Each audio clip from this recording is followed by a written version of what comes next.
shout out Bubble Bath Boy, Joe the Camera. Oh, yeah, continue. I want to shout out John Ritchie. I want to shout out the little fella who's, God, who knows what the hell he's doing. I want to shout out Joe. I want to shout out Big Dom. Big Dom. That fraud. I smoke with Mike, though. Oh, Hugh Douglas, you can smoke. I love Hugh Douglas. Hugh, come out to the West. Man, you're at the wrong station, Hugh. You're in the wrong market, man. You belong here with us. He does. You know, you're not one of those frauds. And then, speaking of frauds, where's Joe Fadenbaugh at? All of a sudden, he popped out of nowhere last year where he became an Eagles fan. And he talked that talk on Twitter. I haven't heard from him since. What's his Twitter account look like, Spinoni? What's his timeline looking at? I mean, come on. Has he hit a bet lately? I swear to God, this happened last week. My bet today, so shout out to Philly Zoo and Big Dog City. We won the pool, our betting pool. Oh. Now, we're still waiting on the guy to pay us, and he's winning MIA on us. And it's a lot of money here, so you got some people ready to fly out to Philadelphia. Look for this guy. But listen, I've been watching The Sopranos lately. Trust me.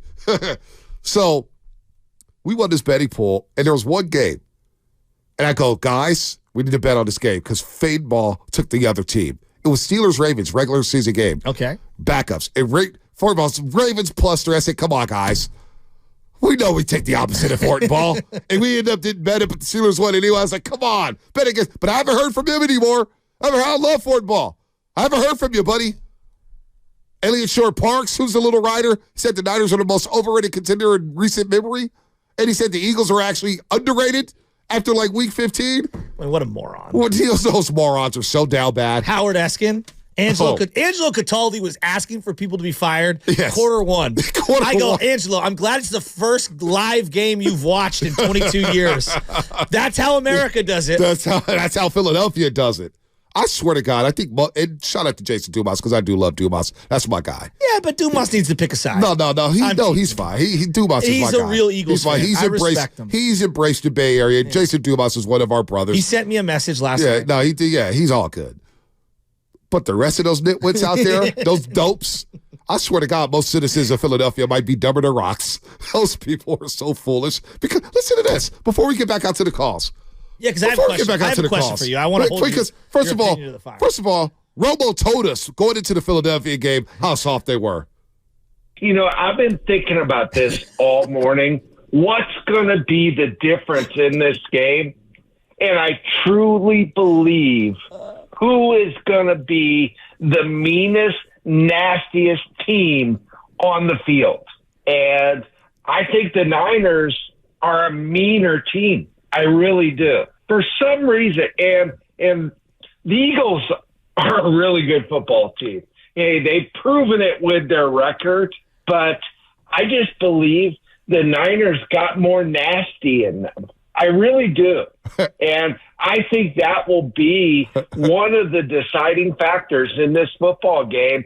Who wins in the trenches? Who hits harder? And it's 60 minutes of that. Now, I didn't hear I feel like they're a little bit soft. That's what I was looking for. And they were a little soft. Now, last year, Shasky, we were fighting over the microphone to defend Bill Walsh because Joe DeCamera, the bubble bath boy, who's down bad right now, he calls this Shasky. You want to laugh? Let's laugh through it. We got time here. Okay. We don't have to break till 9:12. We don't have to be in a rush. We're going to enjoy this as we get back to the question. 4 quarterbacks you're taking moving forward in the NFC right now: Jared Goff, Jordan Love, Brock Purdy, Baker Mayfield. Who you taking moving forward? Is it like forever or for just this weekend? You know, next year. Let's just say who you like. I mean, these quarterbacks are. You know, is Brock Purdy by far and away the best quarterback left in the NFC? Yeah, but would you have taken Jordan Love if the last playoff game didn't occur? Like going into that playoff game, your view of Jordan Love I thought the lights were a little too bright, but you know, I've been a fan of Jordan Love's though. Okay. You know, I believe in Jordan Love. No, I know you have. But like to all of a sudden overcorrect after one. It was a great game. I'm not here to deny it. It was a great game. A great game. But I feel like we are a little bit prisoner of the moment. Had that game been a little closer or he played a little differently, and we just went back a week. We do it all the time. No one's taking Jordan Love over Brock Purdy. We do it all the time with quarterbacks, though. Yeah, we do. Let's not switch the narrative here. Yeah, but Brock's we do it with awesome everybody. for 25 We've done it with Josh Allen. We do it with Lamar Jackson. We do it with all these quarterbacks, and they got a lot of body of work. Jared Goff, you just said it's fair to say that they both have the same amount to prove, and I disagree with that. Jordan Goff has played at a high level for a couple seasons now with the Rams and the Lions. But anyway, not to divert our attention, but we got to smoke this Eagles pack because they kicked us when we were down. They clipped our stuff. They made fun of my boy Shasky. They tried to make a mockery out of him. They tried to make a mockery out of our region. So we're gonna shed some tears, some happy tears for them. Joe DeCamera, John Ritchie, caught this season for the Philadelphia Eagles the biggest disgrace in their sports history. Now think about the Philadelphia sporting scene, Shasky. You're a sports historian. Philadelphia's had some disgraceful teams. Sam Hinkie and the disgraceful tanking, trust the process. Mm-hmm. What is that net of them? That was disgraced sports, right? Yeah. That was very disgraceful. They got the Okafor from the Duke University. Jaleel Okafor. Yeah, and then they got Nerlens Noel and a bunch of other guys. Listen to Bubble Bath Boy John Ritchie. Hey, Richie Rich, how are you, pal? Hey, Joe. Hey, bud. Avocados are poisonous to birds. I feel like everything apropos. A bird, an is eagle. Poisonous. Yeah, a bird. To me and my birddom. They eat that in November? Today. Early December, have some avocado? All right, look. Maybe. Feels that way. Here's the deal. Let me just say this. A couple ways to go here. 94. An all-time disgrace. Mm-hmm. All-time disgrace. Clearly, the demise of this team, demise of this season, easily the worst collapse in Philadelphia sports since the 64 Phils. It's not even close. It's right on the level. Wow. What we saw last night, ladies and gentlemen, and what we've seen the past month and a half was an embarrassment to professional football. Oh, really? It was an embarrassment to the city of Philadelphia. It was a meltdown of absolute biblical proportions.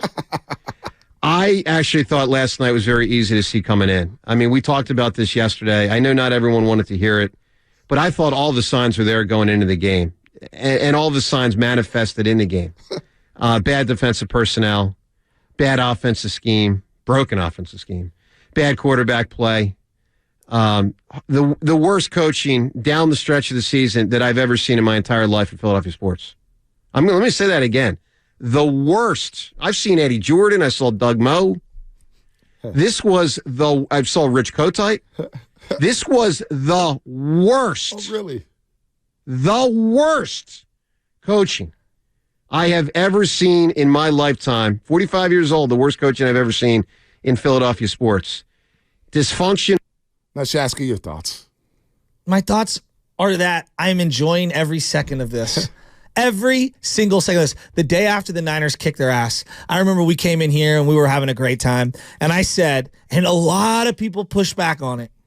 I was like, the Eagles cannot correct their linebacker play and their secondary play. No. It's a personnel problem. They're done. And I wrote them off. I said, they will lose multiple games. They're done. And it's one game. Oh, they're hurt. Oh, they went through a gauntlet. Oh, look at their schedule. They lost 5 of the 6 games down the stretch, and were favored in 5 of them. Favored in 5 of them. And it's the way it's went down. Sirianni, I mean, is there any other coach who went from genius to moron? Actually, moron to genius to moron quicker? Well, listen, less than a year ago, as we're getting ready for the NFC Championship game, we're about to take a flight to Philadelphia, Red Eye. Because I don't see no Eagles fans on the YouTube chat. I don't see them on Comcast Business Text Line. I don't see them calling our station anymore. I don't see any bird emojis that we saw leading up to that football game. But last January, Joe DeCamera, we did the simulcast. And Joe DeCamera said this about Sirianni. Now, you want to, this, he just threw this out there. He didn't say it flippantly. He thought about this. And he tried to bring context to it. This was right before the NFC Championship game. That guy thought he was Confucius. Right. Think about what you just heard, Roasters. What you just heard there was Joe DeCamera said this was the worst coaching job in probably Philadelphia sports history. He compared it to Rich Kotite, Eddie Jordan, and all the other bum coaches that's come through Philadelphia. Well, just last season, he said this about Nick Sirianni. Here's the thing I'd say, and I say this out of respect to your franchise, so I will say growing up, man, Joe Montana and Walter Payton were my two favorite players that were not Eagles in the NFL. I love those guys. I loved Montana. I loved Rice. Those guys were great. But I'm telling you, the Eagles are on to something with how they play offense that to me is reminiscent of what Bill Walsh did 40 years ago. Elaborate. Bill Walsh brought something to the table that the league could not figure out initially. It was different. It was short passes. It was run after the pass. It was obviously Montana that didn't have a rocket arm, but utilizing his strengths to the greatest ability he could, and it turned him for a long time into the best quarterback in football history. And obviously West Coast offense is maintained to this day. Some teams have made some adjustments, but in the early days, Walsh was way ahead of defenses. Guys, I'm telling you, the nation doesn't know it, but John and I know it, and Eagles fans know it. Hurts and Sirianni are ahead of the curve, and they have an advantage. All right, now I'm coming down your road. Bubble bath boy. You haven't even won a second one playoff game with this guy, and you're anointing him. He's Bill Walsh, and he's going to have a legacy where the entire league is going to be doing what he's doing for 40 years to come. I mean, can we put the cart before the horse? He compared Walsh and Jalen Hurts after beating the New York Giants in a playoff game, just one playoff game. Daniel Jones. And he was saying, we're going to be remembering Sirianni and Jalen Hurts as the next Montana and Walsh. They're going to reinvent offensive football. Now, we just had Baldy on last hour. Bill Walsh. No, Steve Walsh from the U. Yeah. The Dallas Cowboys. Listen, we just had Baldy on less than an hour ago. Yeah. And he just said, the Eagles offense, their creativity, they didn't have any. It lacked creativity. He said a guy at the end of the bar in South Philadelphia could predict what type of play they were going to run. Going back to this, they really compared him to Bill Walsh. That would be like, could you imagine, we're at 4 championships for Steve Kerr? Yeah. Has anyone ever in the history of 95.7 The Game texted, commented, or suggested Steve Kerr is even in the stratosphere of Phil Jackson? Nope. And he's a legend. Steve Kerr, a legend. He's got 4 championships. 4 championships. And we haven't even compared him to Popovich, Red Auerbach, or Phil Jackson. This guy, after one playoff win, compared Sirianni and Jalen Hurts. So, not to Belichick. So, Bill Walsh. So, to some of the people in Philadelphia, Crossing Broad, are you going to write a blog on this? We helped your content out. We helped keep your business alive. Where's Crossing Broad at? We're going to piss their mother's basement. This is why we're pissing on your grave. This is why we're pissing all over your grave, Philadelphia, because of things like that. You just don't say things like that. Come on, man. This is why we get upset when we compare. That's why people get cringy when we say Brock Purdy's the next Joe Montana. Joe Montana was all-time great. Bill Walsh is all-time great. If there's a point guard that shows a little bit of, like Pajemski right now, right? No one is even daring to be like, yeah, he could be our next step. Even Jordan Poole. Jordan Poole had a great year. Did anyone even try to put him in the same sentence? No, not even close. Because we knew it was sacrilegious. We don't even want to compare Steph Curry to the top 5 players in the league in history. Well, we're just happy that he's the top 10 player. I struggle when it comes to him and Wilt. I'm afraid disrespecting Wilt. This guy compared Sirianni, and now they want Sirianni out. Of course. Now they're calling him less than a year later. They're saying it's the biggest coaching disgrace in Philadelphia sports history. Is this more satisfying than the Giants beating the Phillies in that divisional round when they had Roy Halladay, Roy Oswalt, Cliff Lee? Like, they were loaded. Or maybe Cliff Lee was on the Rangers. That's a lot more satisfying because I knew the end game. Yeah. I knew that the Giants, because if the Giants would have went on to lose the World Series that season, I would have been heartbroken. Yeah, I wouldn't give a damn about the NLCS. But they ended the Phillies. Phillies are done. And Tony Bruno's career, but that was a little later. Well, that Tony Bruno kind of did that to himself. Totally for some of the things he said. But the Eagles, now this will be satisfying. Watching them lose to Tampa the way they did, it will be satisfying, but the Niners have to end up in Vegas and they have to hoist Lombardi. Because if we don't win a Lombardi, then we're in Philadelphia. We're just like them last season. Yeah. Having a low-loaded roster, having these great stars on the team. We're just like them last season. And they were crying tears. They were crying. Then me and you were doing the show from Las Vegas depressed, like we were in Philadelphia last year doing the show. Yeah, but the difference between the Niners and where they're at and the Eagles just in general, Shanahan's lost all of his coordinators over And over again. But Shanahan's the play caller.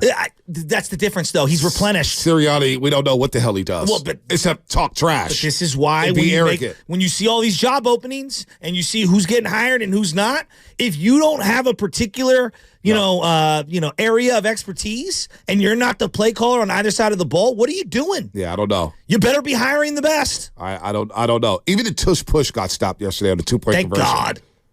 When the tush push got stopped, I said, "Oh, they're in trouble." Because they scored a touchdown. I say, "Okay, we got a football game here."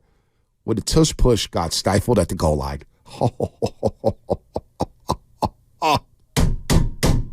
yeah. How you like them apples, Philadelphia?